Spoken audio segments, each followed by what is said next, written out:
A civilização Atlante. A Atlântida foi um continente longo e imenso que estava situado no oceano que leva seu nome, o Oceano Atlântico.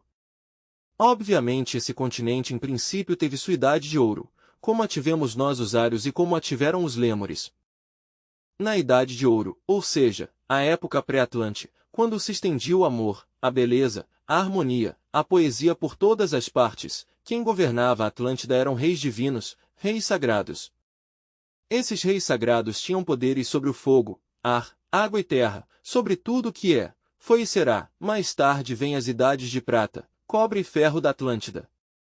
Claro, os primitivos esplendores, os cultos aos deuses elementais foram então mudados por cultos.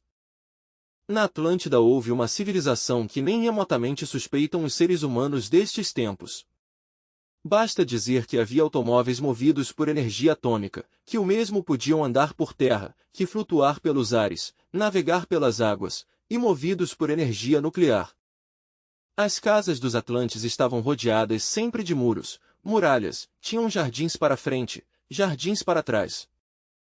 Os Atlantes fizeram foguetes atômicos nos quais viajaram à Lua e a outros planetas do Sistema Solar. Eu vivi na Atlântida e posso dar testemunho a vocês disso.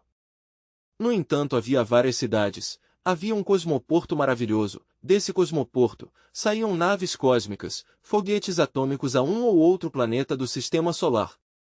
A mim me gostava chegar a uma espécie de caravançará, que assim se chamavam os restaurantes daquela época, e dali contemplávamos através das janelas, dessas grandes janelas de vidro, todo o cosmoporto. Me gostava ver como saíam esses foguetes rumo à Lua.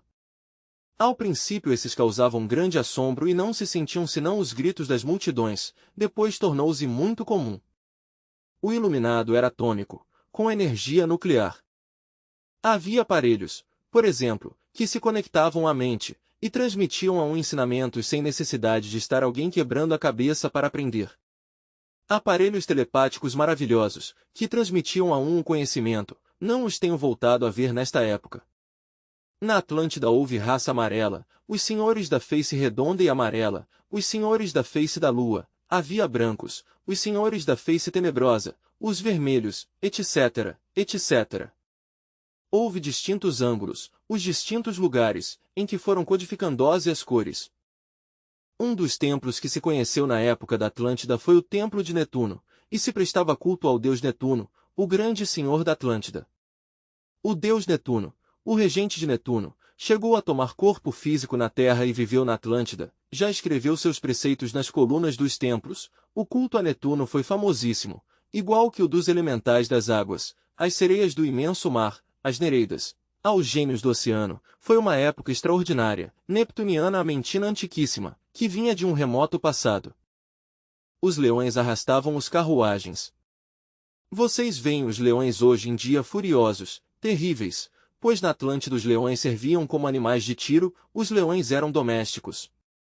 Os cães eram muito maiores, enormes, agora são pequenos, eram naquela época mastodontes, serviam para defender as casas dos cidadãos, eram furiosos. Os cavalos também existiam, mas eram gigantescos. Existiam elefantes enormes, os mamutes antecessores dos elefantes, abundavam muito nas selvas montanhas, eram enormes. Tudo era técnico na Atlântida. Em matéria, por exemplo, de transplantes de vísceras, os Atlantes ganharam a esta gente de agora. Por exemplo, transplantavam corações, fígados, rins, pâncreas e transplantavam como coisa assombrosa, cérebros. Por exemplo, havia pessoas que se consideravam imortais, porque, como sempre a essência está conectada a um cérebro, chegado determinado momento, esse cérebro passava a um corpo jovem e então continuava a essência conectada a esse corpo jovem, por meio desse cérebro. Houve sujeitos que viveram assim fisicamente milhares de anos com o mesmo cérebro. Tudo isso estava muito mais adiantado na Atlântida. Isso era extraordinário. Desgraçadamente, com o Kali Yuga degenerou-se a raça Atlante terrivelmente, a gente entregou-se à magia negra, lançava-se uma palavra ante um inimigo, um mantra e o inimigo caía morto instantaneamente, desenvolveu-se a magia negra. As forças do sexo foram utilizadas mais para o mal, para causar dano a outras pessoas à distância. Isso foi quando já degenerou a Atlântida. Em seus tempos de esplendor, foi belíssima, mas quando já degenerou foi muito grave isso. O álcool, o mesmo que agora, a luxúria, a degeneração levada ao máximo, e assim veio a desaparecer a Atlântida, simplesmente pela grande catástrofe. Sucedeu que veio uma revolução dos eixos da Terra, os mares mudaram de leito e engoliram a Atlântida. Claro, já o Manu Vaivasvata tinha advertido as pessoas do povo que teria que sobrevir. O Manu Vaivasvata era o verdadeiro Noé bíblico e ele lhes advertiu, lhes disse, virá grande catástrofe, mas riam-se dele, ninguém acreditava.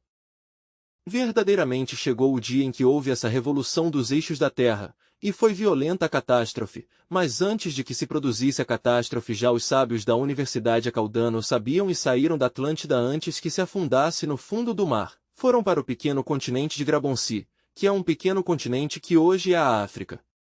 A Grabonci acrescentarão-se outras terras e cresceu o continente e os estudantes da Universidade de Acaudana passarão-se para o sul de Grabonci, mas depois receberam ordens superiores e foram para Cairona, que hoje é o Cairo. Eles, entre outras coisas, estabeleceram a Esfinge, a levaram ao Egito e criaram ali a poderosa civilização dos egípcios. A Atlântida foi sacudida por terríveis terremotos.